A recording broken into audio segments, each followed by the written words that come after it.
kelishgan yigit ekan. Agar yigit yoqmasa, yomon gaplar gapirib, jerkib tashlayman degandim. Lekin ko'rinishi yaxshi.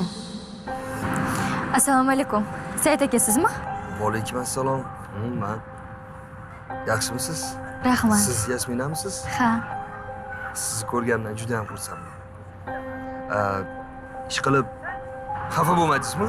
Uchrashuvga yolg'iz o'zingiz chaqirganimga. Shunchaki haligi shpionlardan tashqari ikkalamiz ko'rishaylik dedim. Ismingiz juda ham chiroyli ekan. Yasmina. Nega jimsiz? Nega gapirmayapsiz? Nima dey? Bilmadim, o'zingiz haqingizda gapiring. Endi har holda tanishib turibmiz. O'zingizga qiziqtirgan bir savollar bo'lsa bering, bemalol. Unda taqdirimiz bir bo'lsa, institutda o'qishimga ruxsat berasizmi?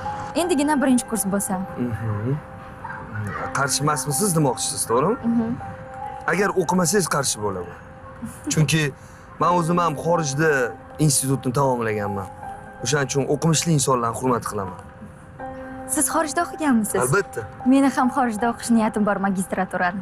Ha, yaxshi. Hammasi niyatga qarab bo'ladi, to'g'rimi? Oldin bakalavrni tugatib oling. Undan keyin vaziyatga qarab bo'laveradi.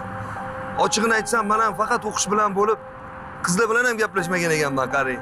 Rostda? Ha, aytgancha, mana bu gul sizga. Voy, rahmat. Buni qarang,